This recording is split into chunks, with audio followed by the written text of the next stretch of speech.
Sur le moment, on me reprochait beaucoup la manière dont j'ai vécu la chose, de m'être sexualisée.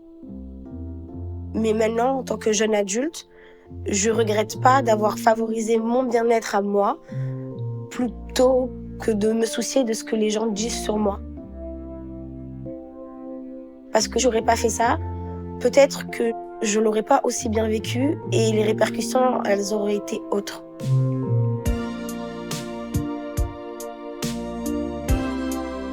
Paula a 22 ans et a repris récemment des études de stylisme. Fan de hip-hop, elle se présente comme ouverte d'esprit, féministe, bisexuelle. Elle est confrontée très tôt à des événements familiaux difficiles, dont les conséquences jalonnent son parcours affectif et sexuel. Ce qu'elle nous raconte dans cet épisode.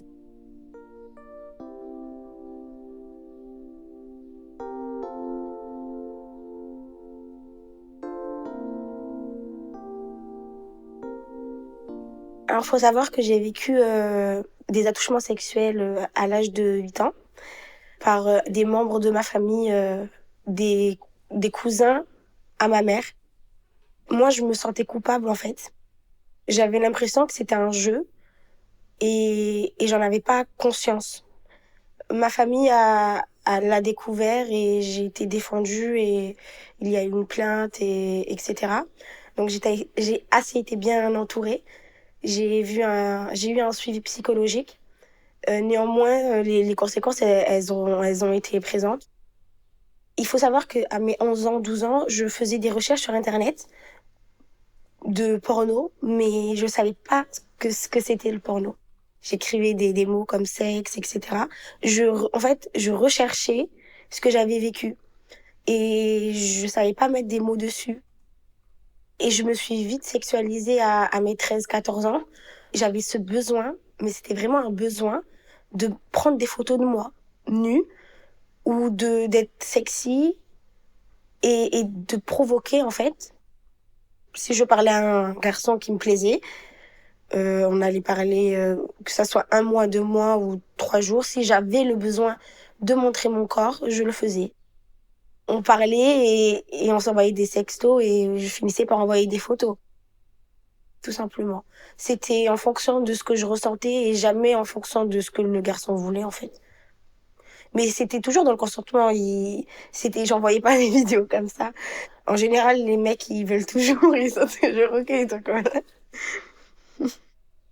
Et une fois, j'ai une amie qui m'a filmé en train de faire un twerk, alors que c'était juste entre copines.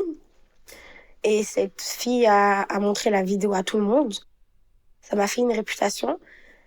Et moi, j'en ai eu marre qu'on s'approprie mon corps encore une fois. Donc, ce que j'ai fait, c'est que j'ai posté la vidéo sur mes réseaux sociaux. Et à partir de là, j'ai continué à poster des vidéos et des photos à chaque fois que j'étais triste. Jusqu'à mes 18 ans, je postais des vidéos de mon sous-vêtement, etc. Déjà, ma réputation, elle a commencé avant que j'affiche mes photos, en 6e. Il n'y avait pas vraiment de raison, c'est juste que j'avais des formes par rapport aux autres filles. J'étais coquette, pas sexy, mais coquette. Les garçons, ils m'ont jamais harcelée à ce niveau-là, parce que je forçais le respect, en fait. Par exemple, il y a des garçons qui venaient me voir et qui me disaient « Oh, on savait pas que tu dansais comme ça. Ah, c'était des compliments. Que les filles qui venaient me voir pour m'harceler, c'était des « Ah, t'es vraiment une pute. Ah, t'es vraiment sale. » Quand on me disait quelque chose où on osait essayer de m'harceler, ben, je me battais en général. Des fois, je me suis fait battre. Je suis pas Hulk non plus. Mais à force de se battre, on finit par bien se battre, en fait.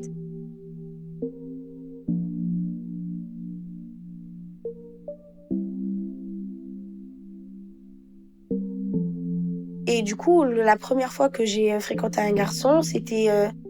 on était juste... on se parlait, on se plaisait, et on était chez lui. On s'embrassait, et lui, il a essayé de me toucher, et ça me bloquait.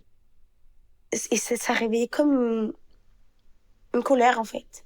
Et du coup, je préférais faire des fellations ou ce genre de choses, mais sans qu'il me touche. Je voulais jamais qu'il me touche. J'ai eu, à mes 14-15 ans, je crois à peu près 6-7 garçons avec qui En fait, c'était des fellations à chaque fois. Et j'acceptais pas qu'il me touche. Il comprenait les garçons, en fait. Parce que vraiment, ça se voyait que j'avais un blocage. Et du coup, je préférais mener la danse. Où j'avais besoin de vivre quelque chose avec des garçons, où c'était moi qui décidais et c'était moi qui mettais les limites. Et ces limites étaient respectées. Et c'était comme, en fait, je pense, une réappropriation de ma sexualité pour moi. Pour moi, c'était moi qui décidais. Une fois, je suis tombée amoureuse d'un garçon et j'ai couché avec lui, mais je l'ai bloqué après parce que je me sentais super mal. Et j'ai plus jamais couché avec un garçon jusqu'à à mes 19 ans.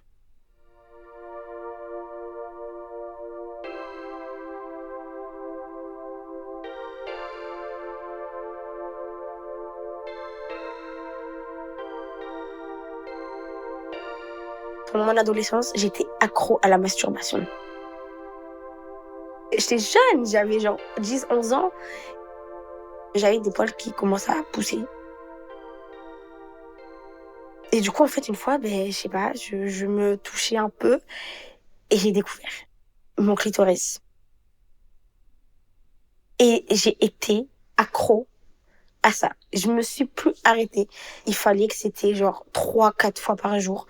Si j'aurais été un mec, on m'aurait vu comme un gros dégueulasse. C'était ça pendant toute mon adolescence. Je faisais des trucs où j'arrivais à avoir plusieurs orgasmes. Je me masturbais tellement que j'arrivais à être fontaine. Je mettais une serviette par terre parce que sinon il y avait trop d'eau par terre. Et je faisais ça pendant des heures, des heures, des heures. J'étais tout le temps dans la salle de bain. Et un jour, j'étais dans une des chambres de chez ma mamie et je me touchais et j'arrêtais. Mais j'arrêtais parce qu'en fait, il y avait mon oncle. Et du coup, ben, j'allais me faire cramer. Et c'était difficile parce qu'il faisait des allers-retours. Et j'avais découvert que le fait d'arrêter, d'arrêter, de reprendre, et ben, quand on reprend et qu'après d'un coup, on s'arrête plus et qu'on décide de prendre l'orgasme, il est intense parce qu'en fait, il monte et il fait, il explose en fait. Alors, en fait, je trouvais des trucs que c'est des femmes qui découvrent ça au bout de quelques années d'expérience. Et moi, je découvrais ça toute seule. Même maintenant, j'ai la flemme parce que là, c'est trop. Je faisais ça beaucoup trop. J'étais vraiment une vraie ado. Il y a deux, trois copines à moi qui me disent, ben, moi, j'ai jamais eu d'orgasme. Ou que juste elles kiffent, que c'est incroyable, mais que c'est pas des orgasmes. Et moi, je leur dis, mais il faut se toucher, en fait. Parce que le mec, déjà qu'il se connaît pas lui, mais il peut pas vous connaître. Il y a des couples qui se connaissent depuis 20 ans et qui découvrent encore des choses. Parce que l'anatomie, c'est toujours du renouveau, en fait. Il y a des hommes qui sont sensibles au niveau des tétons et au niveau de l'anus, par exemple. Il faut juste découvrir son corps. Il y en a, par exemple, qui sont plus sensibles, par exemple, avec le cou. Moi, me bouffer le cou ou les seins, ça me fait rien. Mais quand je vous dis rien, ça ne me fait rien. Par contre, si on me chatouille les oreilles, eh ben, ça me fait des frissons.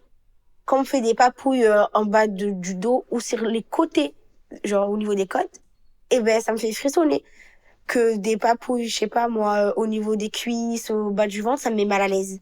Parce que j'aime pas mon ventre. Il faut se présenter à quelqu'un, en fait. C'est comme quand on présente notre âge, notre vie, notre vécu. Il faut aussi présenter, moi j'aime ça, moi je préfère ça. Les gens, ils sont pas censés deviner.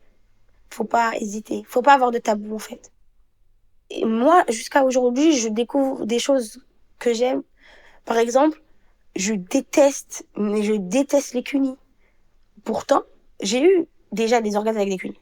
Mais pourtant, j'aime pas ça parce que ça me met mal à l'aise. J'aime pas cette sensation quand c'est trop mouillé. Je préfère quand c'est un peu sec parce que la manière dont mon clitoris il bouge quand c'est plus sec, ben, ça me plaît mieux. Et ça, pour le savoir, il faut tenter, il faut expérimenter. Il y a beaucoup de copines à moi aussi, enfin beaucoup, il y en a deux que je connais, qui aiment la sodomie par exemple. Et ça, c'est mal vu. Mais il faut pas que ça soit mal vu. C'est juste une vie sexuelle. C'est juste comme ça.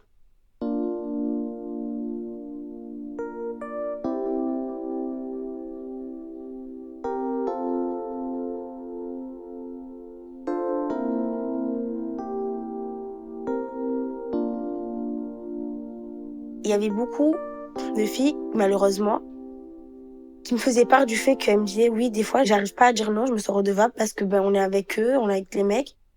Et genre, le fait que quand ils veulent, je dis oui, genre pour un peu payer l'addition. Si vous saviez le nombre de filles, d'amis à moi qui m'ont dit ça. J'ai plus d'amis qui vivent ça, qui vivent le faux consentement, que de personnes qui arrivent à dire non, en fait. Et elles culpabilisent parce que soit ils ont payé la soirée, soit parce que c'est leur mec, et elles n'arrivent pas à dire non. Après, moi, ce qui m'aide aussi, c'est que je suis bisexuelle et que je suis ouverte d'esprit. De ma première année de 4e, j'avais une meilleure amie. Cette meilleure amie, elle était ouverte d'esprit aussi. On savait qu'il y avait des gens homosexuels, parce qu'on avait un ami homo, des gens bi, des gens... On s'en foutait. En fait, on était aussi très intéressés par la pop culture. Elle aimait Rihanna, moi j'aimais Beyoncé.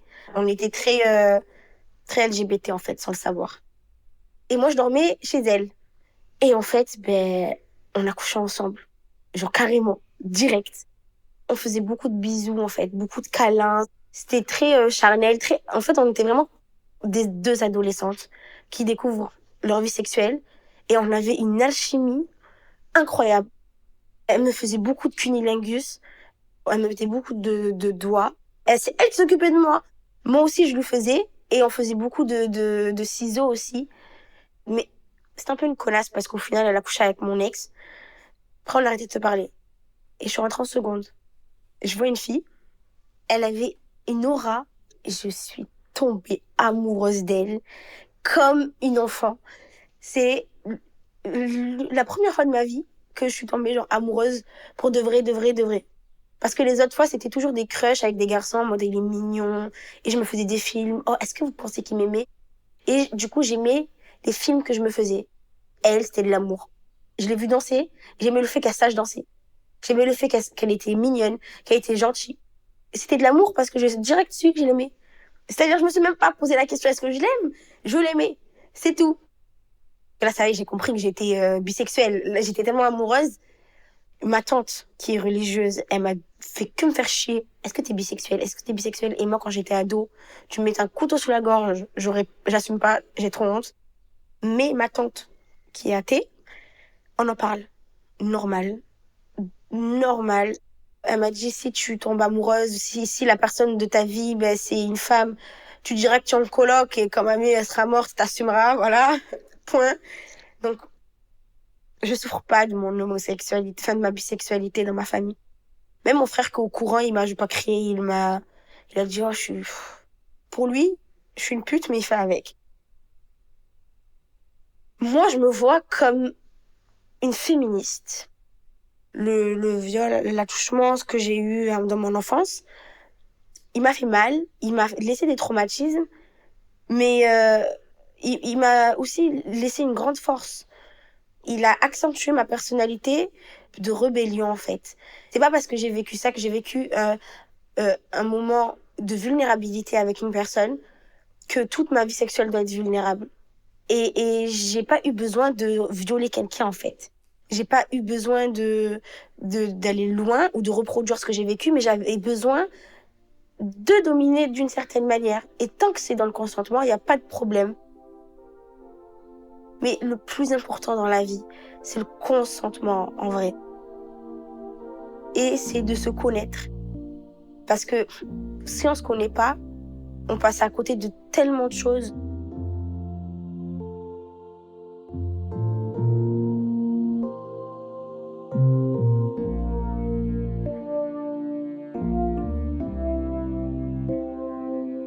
À nos désirs, un podcast créé par Sarah et Bastien du collectif Transborder, en partenariat avec le planning familial et l'œil du loup.